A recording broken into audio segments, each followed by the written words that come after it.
For years, getting an infected wound in Project Zomboid meant one thing: a bit of red text telling you things weren't great, and absolutely nothing else. You'd slap a bandage on, forget about it, move on. Build 42.17 changed that. Infected wounds now deal actual damage. If you're not treating them properly, they'll kill you. That's the biggest change in this update, and we'll get to it. But first, back up your saves. The devs recommend a fresh world with each patch, especially one with balance changes this significant. Survival Guide. The Survival Guide has been updated with new content. I'll be honest, I never opened this thing.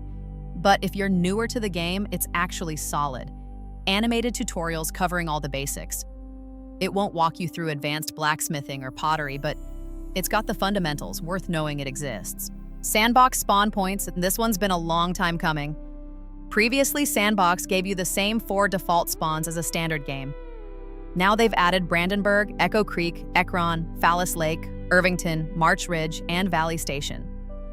Worth noting, Echo Creek was removed as a default spawn location in the last update, which didn't go down well. It's back, but Sandbox only. Good enough. New VHS skill tapes. 9 new skill tapes have been added. Aiming, animal care, blacksmithing, electrical, first aid, napping, pottery, tailoring, and welding. If you've been investing heavily in VHS stocks, this is a good week. Other small additions. Fluid, container, empty rates now vary by container type. No more everything draining at the same speed. There's a new book, The Moments of Darius by Ignis, if you find it.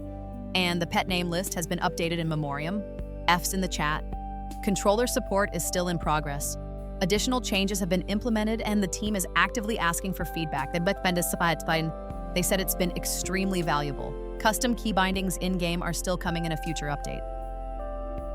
If you're playing on controller right now and struggling, one of the devs has published a mod that reverts controls back to the original scheme. Worth trying while the new system gets finished. On the UI side, a dedicated credit screen has been added, and it's on the main menu. You can play it, pause it, speed it up, even rewind. Why would you rewind a credit screen? So you can scroll down, find a specific name, and appreciate it properly. You'll know when you get there. The crafting and building windows have also been compacted and cleaned up, and the admin powers window has been resized.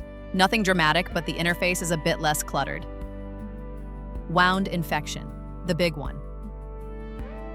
Let's start here because this matters.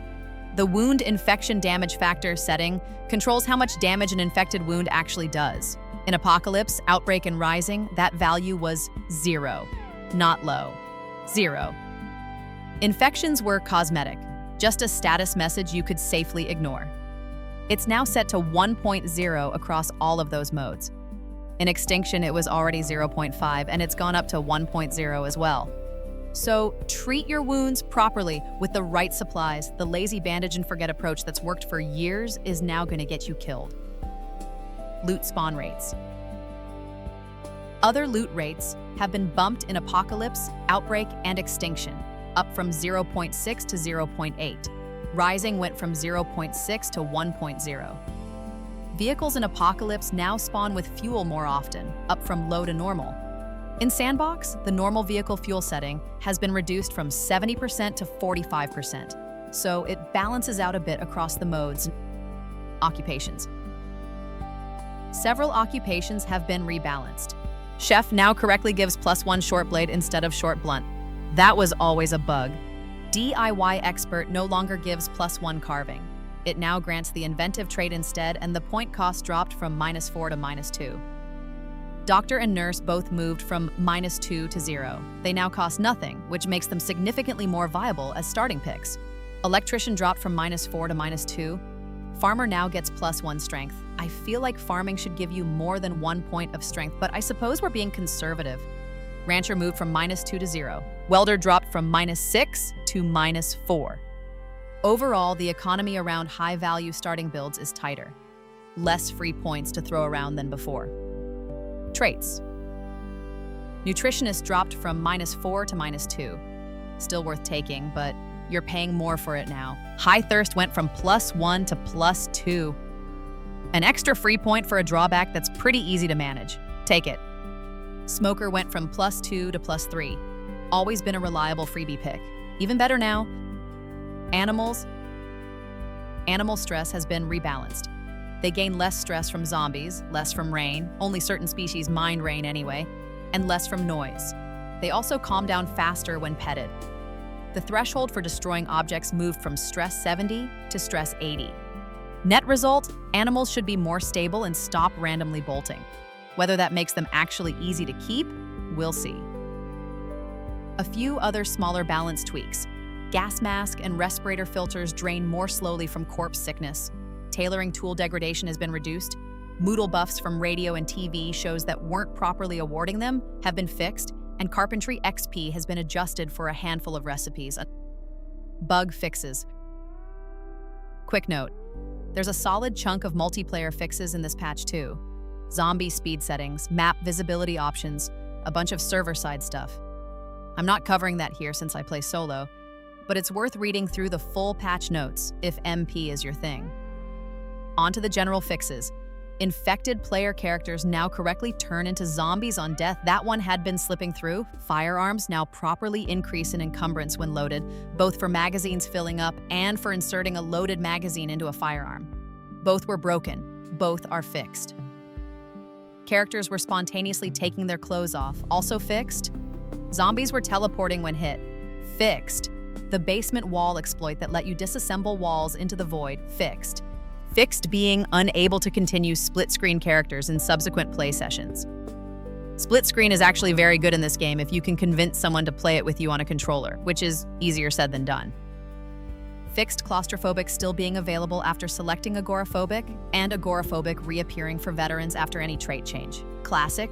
Fixed being able to sleep on swing sets. Between Toilet's last patch and swing sets this patch, the devs are slowly removing every piece of unconventional furniture I've ever used as a bed. This game is dying. Fixed player-made buildings being automatically powered after construction. Fixed ground snow rendering darker than intended. Fixed puddles flickering. Fixed character not coughing or sneezing when sick. Fixed turn 180 degrees being twitchy on keyboard. Fixed head look around while sitting. That head snap was very jarring. One worth flagging, the patch notes say fixed being able to pick up light switches. I know what you're thinking. A dev clarified on the forum. This means you can no longer pick them up. They fixed a bug that let you do it. Light switches are not suddenly lootable, just clearing that up. That's build 42.17. The wound infection change is the one that actually matters for how you play. If you've been lazy with injuries, that habit needs to change now. The occupation and trait rebalancing is worth reviewing too before you start your next run. Some of the point costs have shifted enough to change what a good starting build looks like. Patches are coming at a decent clip, which is a good sign for where build 42 is heading. If you're new here, subscribe. I've got a hidden features video for Project Zomboid coming very soon, and I'll see you in the next one.